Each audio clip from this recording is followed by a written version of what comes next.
우리 사도신경으로 신앙 고백하시겠습니다. 나는 전능하신 아버지 하나님 천지의 창조주를 믿습니다. 나는 그의 유일하신 아들 우리 주 예수 그리스도를 믿습니다. 그는 성령으로 잉태되어 동정녀 마리아에게서 나시고 본디오 빌라도에게 고난을 받아 십자가에 못 박혀 죽으시고 장사된 지 사흘 만에 죽은 자 가운데서 다시 살아나셨으며 하늘에 오르시어 전능하신 아버지 하나님 우편에 앉아 계시다가 거기로부터 살아있는 자와 죽은 자를 심판하러 오십니다. 나는 성령을 믿으며 거룩한 공교회와 성도의 교제와 죄를 용서받는 것과 몸의 부활과 영생을 믿습니다. 아멘. 우리 찬송가 400장 찬송 드리겠습니다. 400장입니다.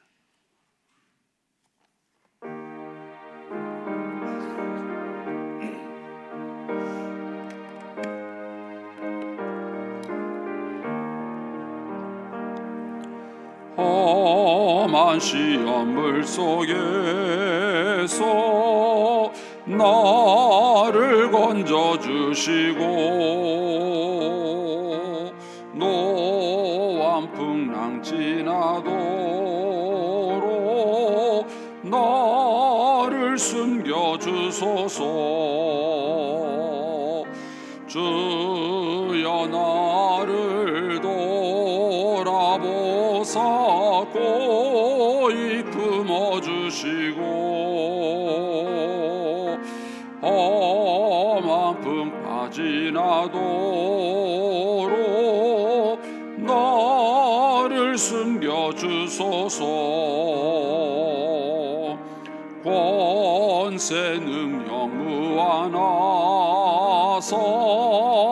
모든 시험 이기고 풍랑까지 다스리는 주님 앞에 비오니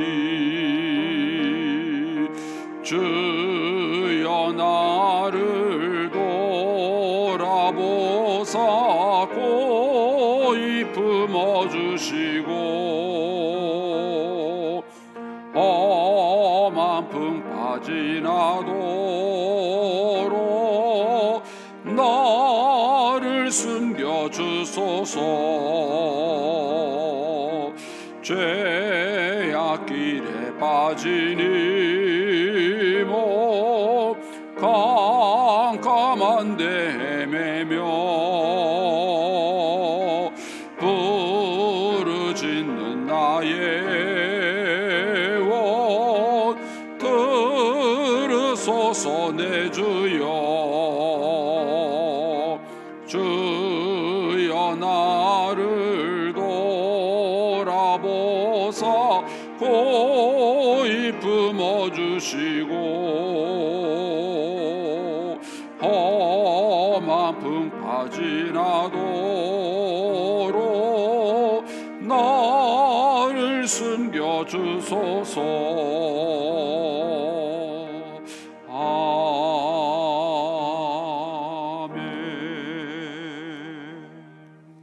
기도하겠습니다. 좋으신 아버지 하나님 은혜를 감사합니다. 지난 간밤에도 저희들을 눈동자같이 지켜주시고 주님 품 안에서 편히 쉬게 하셨다가 또 이 새벽에도 저희들을 주 앞에 불러주심을 감사합니다. 오늘도 저희들에게 새날 주시고 생명 주시고 건강 주셨는데 이 한날도 주님과 더불어 동행하게 하시고 주를 기쁘시게 하는 한날 되게 하여 주옵소서. 이 새벽에도 주님을 사모합니다. 말씀과 기도 가운데 저희를 만나주시며 주의 성령으로 충만케 하여 주시옵소서. 이 새벽에도 하나님께 1000번째 예물과 또 11조 예물을 주님께 드립니다. 믿음으로 순종으로 감사로 드리는 예물을 주님께서 기뻐 받으시고 약속하신 하늘의 복과 땅의 복으로 충만하게 채워 주옵소서. 주의 은혜로 종의 가정들을 형통케 해주시며 그 자녀들을 축복하여 주시옵소서. 예수님의 이름으로 축복하며 기도하옵나이다. 아멘. 오늘 아침 말씀은 출애굽기 2장 1절에서 10절까지 말씀입니다.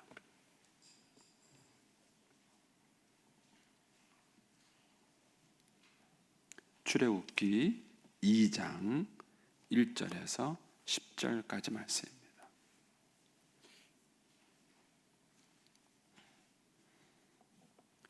같이 봉독하겠습니다.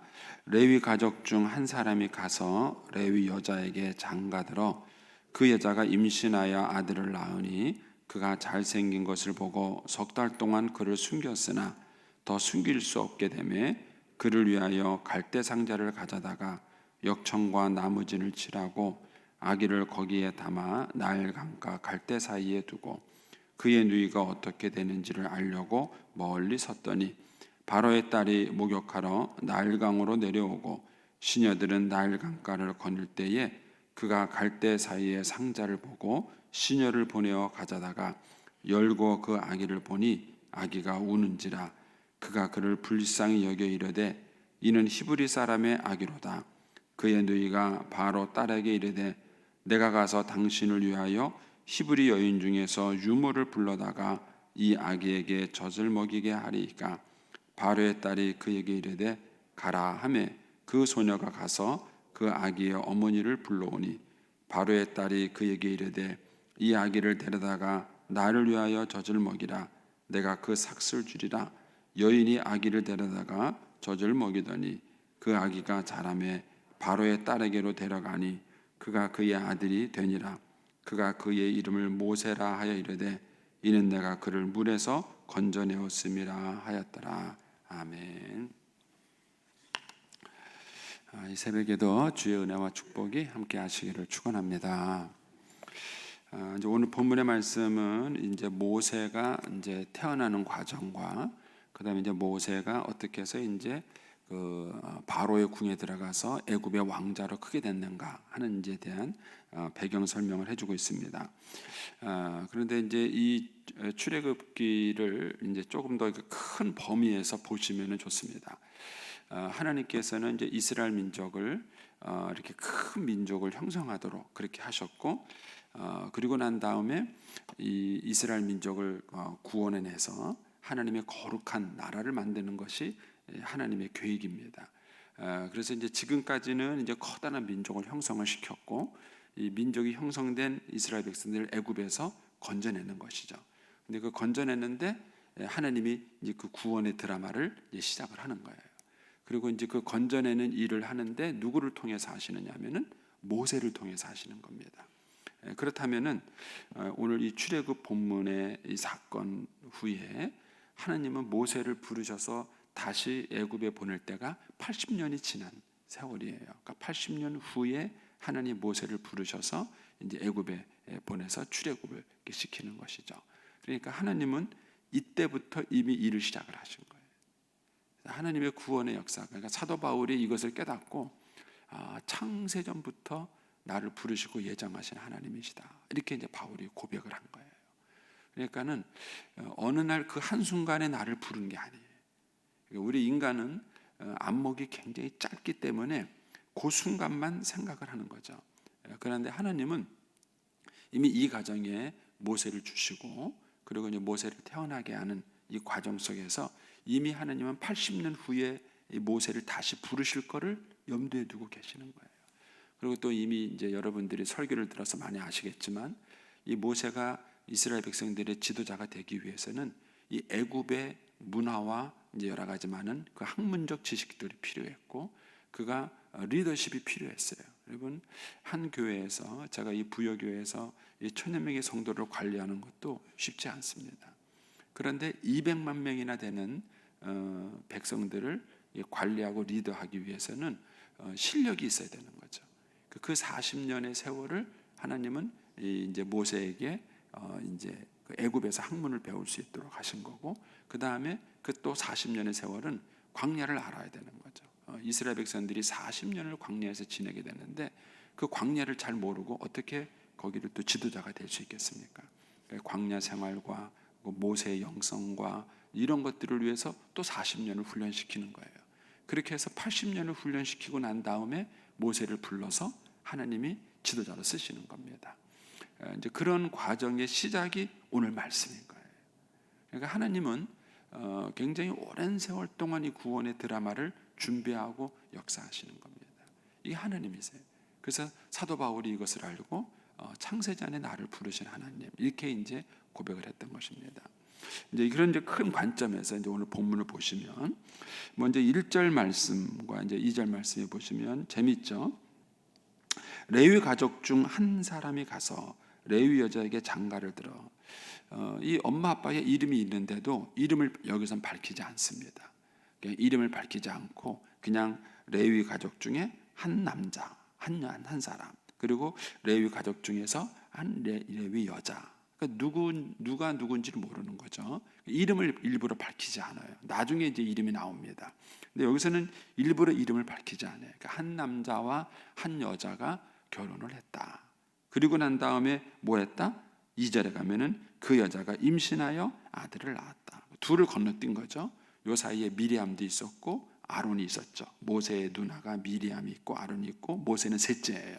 근데 미리암 얘기도 생략하고 아론 얘기도 생략을 한 거예요. 이게 이제 성경의 참 놀라운 기술 방법이에요. 그런데 이제 한 남자, 한 사람이 가서 레위 여자에게 장가들어서 그 여자가 임신을 하여 아들을 낳았다라는 요 얘기에서 커다란 구원의 드라마가 시작을 하는 거예요. 여러분, 우리가 이 결혼이라는 사건, 그리고 이 결혼을 통해서 임신과 출산이라는 이 사건을 현대 사회가 너무 망가뜨린 거예요. 이거는 얼마나 소중한 사건인지 모릅니다. 하나님이 이스라엘 민족이라는 이 커다란 민족을 출애굽시키는 이 엄청난 사건을 어디부터 시작하느냐? 한 남자와 한 여자가 결혼하는 것으로부터 시작을 하는 거예요. 이게 결혼이에요. 이게 가정이에요. 이게 출산이에요. 여러분, 세월이 오래 흘렀습니다. 하나님께서 온 인류를 구원하기 위해서 이 땅에 구세주이신 예수님을 보내십니다. 근데 이게 어떻게 시작하죠? 요셉과 마리아의 만남을 통해서 시작을 하는 거예요. 요셉과 마리아가 만나고 그 마리아가 처녀로서 예수님을 잉태하는 이 사건으로부터 시작을 하는 거예요. 여기서부터 하나님이 온 인류를 구원하는 구원의 역사와 드라마를 시작해가는 것입니다. 이게 가정이고 이게 결혼이에요. 근데 오늘날은 이 가정과 결혼을 너무 가볍게 생각해요. 그냥 한 남자와 한 여자가 좋아서 연애하는 사건으로 이거를 축약시켜 버렸어요. 그리고 한 남자와 한 여자가 그냥 결혼하고 자기들 졸다가 기분 좋으면 살고 기분 나쁘면 헤어지는 이런 아주 굉장히 단순한 사건으로 이거를 그냥 축소시켜 버린 것입니다. 여러분, 이제 어떤 분이 그런 글을 썼는데, 마귀가 온 인류의 구원을 막는 방법은 뭐죠? 마리아가 임신했을 때 임신 중절을 하면 됩니다. 생각 안 하셨어요?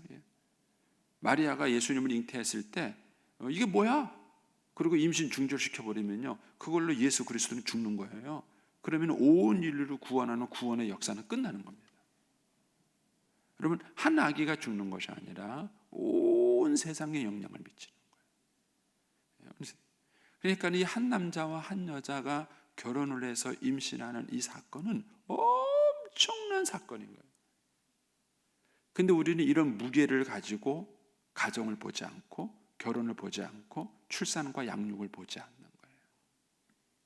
여러분, 성경에서는 이 출애굽이라는 이 엄청난 구원의 드라마를 시작하는데 그 시작이 뭐냐? 한 남자와 한 여자가 만나서 결혼하는 걸로 시작을 하는 거예요.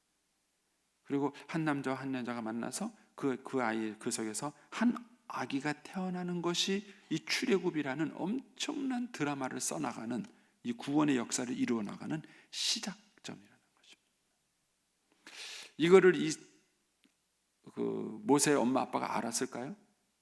한번 이제 퀴즈 내볼까요?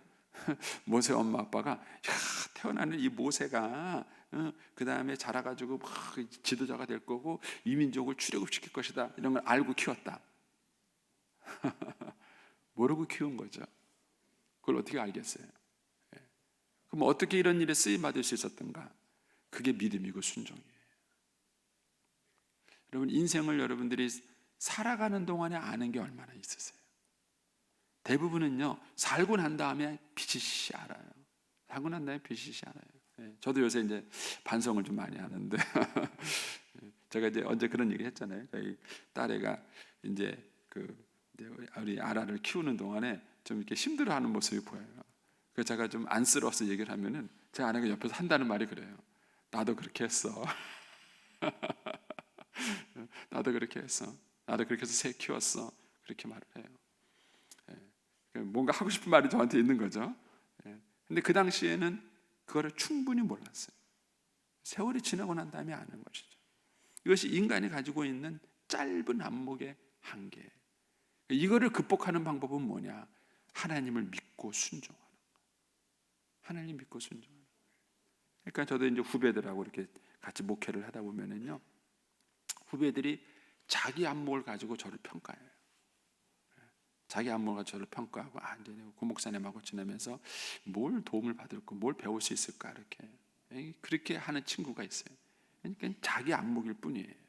자기 안목을 절대 벗어날 수 없어요. 근데 반면에 그냥 저를 믿고 신뢰하는 친구가 있는 거예요. 여러분, 우리가 예수님을 믿고 따를 때에 주님께서 말씀하시는 것은 그거예요. 우리가 하나님을 믿고 하나님의 말씀에 순종하다 보면 구원의 역사를 이루는 거예요. 하나님이 쓰시는 엄청난 역사를 나를 통해서 하나님이 역사하시는 거예요. 그런데 우리가 그 하나님을 신뢰하지 않고 불순종하게 되고 자기의 경험과 이런 지혜를 의지해서 자기의 생각대로 하면요, 인생이 졸작이 되는 거예요. 자기 수준에 밖에 만들 수 없는 그런 졸작이 되는 거예요. 그래서 우리가 하나님을 믿고 순종한다는 사실이 대단히 중요한 거예요. 여러분, 이 사건과 누가복음에 가서 이 마리아가 순종하는 사건을 놓고 비교하면서 여러분들이 성경을 한번 읽어보세요. 읽어보면은 마리아라는 여인도 간단한 여인이에요. 그런데 그 여인도 그냥 하나님 말씀에 순종을 한 거고, 그리고 주님을 위해서라면은 내 남은 인생을 내가 바칠 수 있습니다. 그리고 헌신한 거예요. 그것이 성모 마리아가 될 줄 누가 알았겠어요? 온 인류의 많은 사람들이 생각하는 그런 성모 마리아가 될 거라고 누가 생각을 했겠습니까? 그래서 우리가 우리의 자녀들을 잘 양육시키는 방법 중에 하나는요, 이 잔머리를 굴리는 아이를 키우지 마세요. 우리 아이들로 하여금 하나님을 신뢰하고 하나님 말씀에 순종하는 그런 성품을 어려서부터 가르치고 그걸 어려서부터 그걸 훈련시켜야 돼요. 하나님께서 우리 아이를 훌륭하게 키워주시는 거예요. 근데 부모님들이 자기 생각을 가지고 자꾸 아기를 키우려고 그래요. 제가 요새 이제 미래교육 코드를 쓰신 교수님 책을 보니까 그분이 그래요. 자기가 대학 교수가 돼가지고 아이들을 가르쳐 보니까 부모들이 갖고 있는 어리석음이 있다는 거예요. 그 어리석음이 뭐냐면은 자기 과거 경험을 가지고 자기 자녀의 직업을 결정하려고 한다는 거예요. 그런데 지금은요, 과거에 있는 직업이 앞으로 30만 개가 없어진다니까요. 없어져요.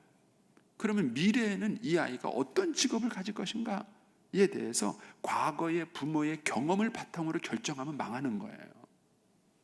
근데도 부모들은 자기 과거의 경험을 가지고 이런 직업을 가지면 좋겠다라고 생각을 하고 아이를 그쪽으로 하고 몰아붙인다는 거예요.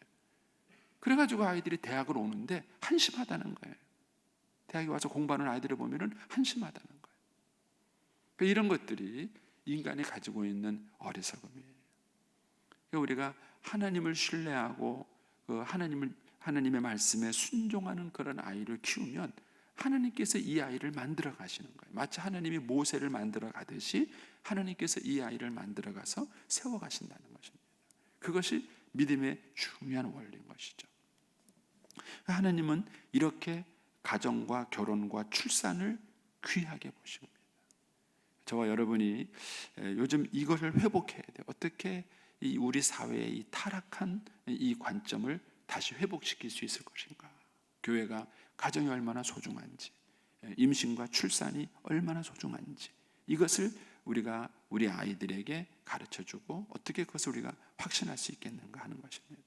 자, 이렇게 이제 평범하게 우리가 볼 땐 평범한 사건이죠. 자, 다시 한번 1절에 보시면 레위 가족 중 한 사람에 가서 레위 여자에게 장가들어서 그 여자가 임신하여 아들을 낳아서, 참 평범한 사건이에요. 근데 이 평범한 사건이 출애굽의 위대한 구원의 시작의 드라마라는 것이죠. 그리고 난 다음에 그가, 정확하게 말하면 이제 그녀가죠, 엄마죠. 그녀가 죄송합니다. 여기서 말하는 그가는 이제 모세죠. 그가 잘생긴 것을 보고 석 달 동안 그를 숨겼으나 그랬습니다. 여러분, 아기가 잘생기면 얼마나 잘생겼어요? 아기가 잘생기면 얼마나 잘생겼어요? 뭐 이제 제 눈에 안경이니까 이제 부모 볼 때 다 이쁘죠. 예.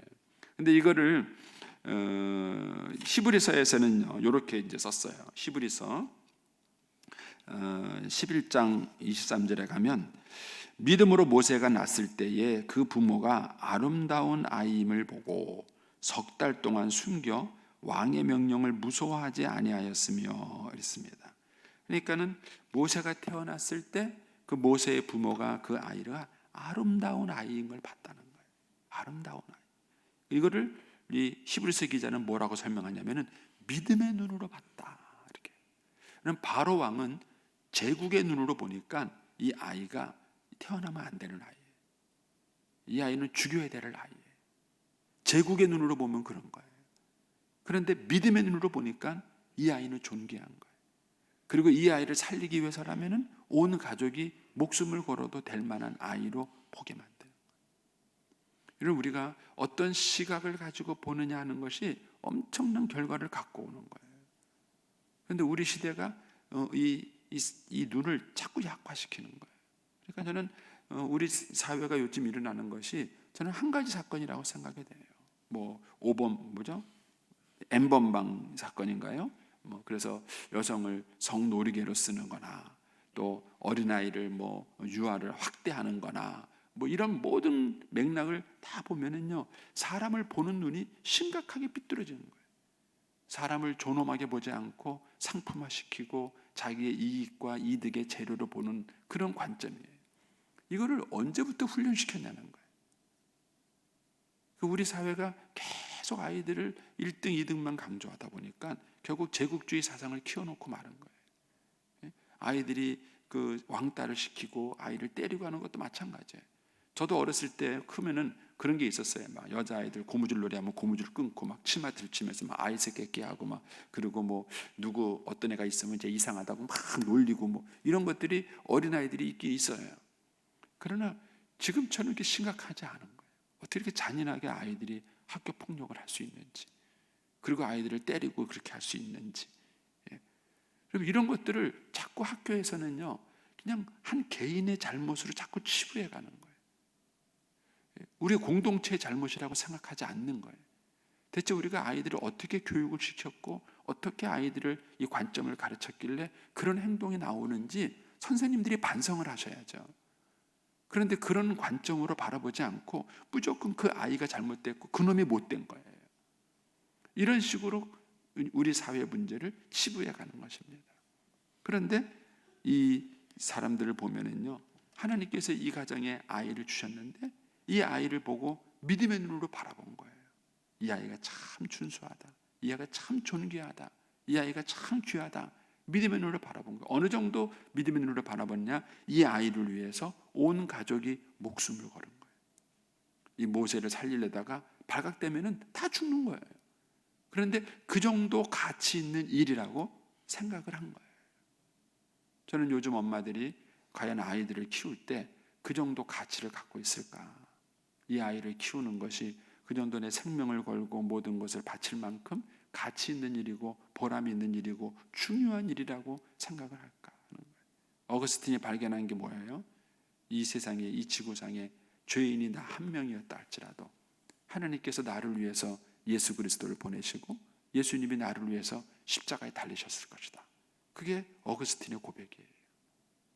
그리고 우리가 만약에 그것을 안다면 하나님이 나를 얼마나 존귀하게 대하시는지, 하나님이 나를 얼마나 존귀하게 대하고 나를 사랑하는지, 그것을 우리가 가슴 절절하게 알 수 있는 것이죠.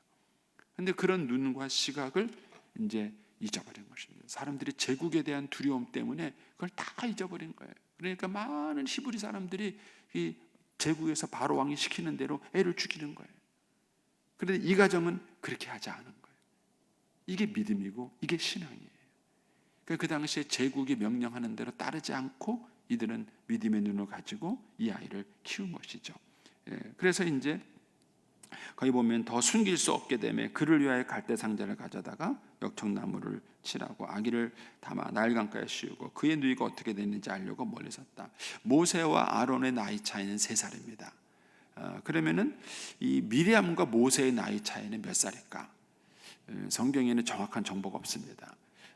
그런데 어쨌든 이 모세와 아론의 차이가 3살이고 미리암이 아론의 누이니까 뭐 많이 잡아야 이때가 한 6살이나 뭐 7, 8살쯤 됐을 거예요. 근데 6살이나 7, 8살 된 아이가 엄마가 집에서 야, 너 이 애기 태어난 거 밖에 나가 말하면 안 된다. 동생 기르는 거 밖에 나가 말하면 안 된다. 이거를 내가 말을 어떻게 잘 들었죠, 이렇게요? 예? 밖에 나가서 막 얘기하고 싶지 않을까요? 아, 우리 집에 뭐 동생이 있는데 뭐 이런 얘기를 하고 싶지 않을까요? 이런 거를 보면 유대인의 이 가정 교육이라는 게 참 대단한 거예요. 벌써 7, 8살 되면은요 신앙을 알아요. 하나님 마음을 안다는 겁니다. 이거를 알 수 있도록 그 전부터 미리암이 교육이 됐다는 거예요. 그 전부터 미리암이 교육이 됐기 때문에 이런 얘기를 했을 때 미리암도 알았어, 엄마 아빠 나도 같이 할게. 그 이 어린아이가 목숨을 건 거고 이 뒤에 사건을 쭉 보면은요 이 아이가 참 지혜로워요. 예, 거기 보면 이제 이 어린아이가 가서 보죠. 공주가 발견을 했습니다. 그리고 이제 6절에 가면 열고 그 아기를 보니 아기가 우는지라 그가 그를 불쌍히 이르되 이는 히브리 사람의 아기로다.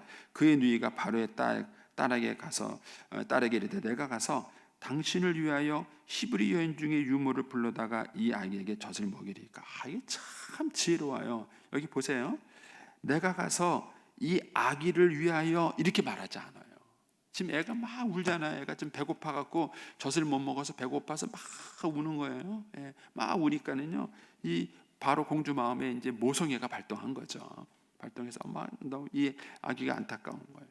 그런데 가서 내가 이 아기를 위해서 엄마 구해올까요? 이렇게 말하잖아요. 뭐라고 얘기합니까? 당신을 위해서 이 아기를 데려올까요? 너무 이 어린아이가 말을 너무 똑똑하게 하는 거예요. 그러니까는 9절에 가서 바로의 딸도 뭐라고 얘기하냐면은 바로의 딸이 그 얘기를 해 이 아기를 데려다가 나를 위하여 젖을 먹여라 이렇게 말을 해요. 결국 이때부터 모세는 이 공주의 그냥 자녀가 되어버린 거예요. 이 아이를 키우는 것이 공주의 일이 되어버린 것입니다. 그런데다가 여기 7절에 보면 그의 누이가 바로의 딸에게 이르되 내가 가서 당신을 위하여 엄마를 데리고 올까요? 이렇게 말하지 않고 뭐라고 말합니까? 히브리 여인 중에 유모를 불러다가 이렇게 말해요. 히브리 여인 중에 꼭 이 아기의 엄마가 누구인지 안다는 얘기를 하는 거예요. 이 어린아이가 어떻게 말을 이렇게 지혜롭게 잘 할 수 있을까? 이런 것들이 가정교육의 중요성이에요. 가정에서 신앙을 교육시키고 하나님 말씀을 가르치고 물론 이제 우리는 여기에 성령님의 역사가 있었다고 우리는 믿습니다. 이 어린아이가 하는 말이지만은 이런 말 속에는 성령님의 역사와 지혜가 있었다고 저희는 믿어요. 근데 어떻게 이렇게 할 수 있을까? 이것이 우리가 가정 안에서 부모들이 자녀들을 믿음과 말씀으로 잘 세워가는 훈련의 중요성입니다. 저와 여러분들이 자녀들의 신앙 교육을 부모가 책임을 지셔야 합니다. 이거를 누구에게 위탁시키셔서는 안 돼요. 부모들이 말씀을 잘 배우고 훈련받고 세워서 그리고 이 아이를 하나님의 말씀으로 세워가는 그런 통로가 되어야 됩니다. 하나님께서는 그것을 사용하셔서 구원의 드라마를 쓰시는 거예요. 그걸 사용하셔서 하나님의 엄청난 역사를 이루어가는 것입니다. 오늘 우리가 하고 있는 일은 결코 작은 일이 아닙니다. 하나님께서 주시는 구원의 드라마와 관점에서 본다면은 하나님이 이 작은 일을 통해서 엄청난 놀라운 큰 일들을 해가는 것을 보게 되는 것입니다. 이런 관점에서 한번 오늘 본문 말씀을 여러분 다시 한번 깊이 묵상해 보시고 하나님께서 어떻게 일하시는지 어떤 사람들을 사용하시는지 저는 이 모세의 부모가 참 하나님의 이런 큰 계획을 잘 몰랐겠죠. 근데도 이분들은 뭐예요? 그냥 하나님을 믿고 신뢰하고 말씀에 순종한 거예요. 그런 부부를 사용하신 거예요. 그런 가정을 사용하신 겁니다. 그래서 이 가정에서 지도자가 셋 나오잖아요. 여성 지도자 미리암, 최초의 제사장 아론, 그리고 모세. 이 세 자녀가 다 하나님의 나라에 쓰임을 받는 거예요. 쓰임 받습니다. 이게 이 부부가 한 엄청난 놀라운 일이 아니겠습니까? 비록 본인들은 뭐 대단한 일을 안 한 것 같지만 이 세 명의 자녀 하나를 잘 키워낸 것, 그것이 결국은 이 엄청난 구원의 드라마를 쓴 것입니다. 저와 여러분이 오늘 한 날도 작아 보이지만 하느님 나라를 위한 놀라운 일에 쓰임받는 축복의 통로가 되시기를 축원합니다. 기도하겠습니다. 오늘은 7일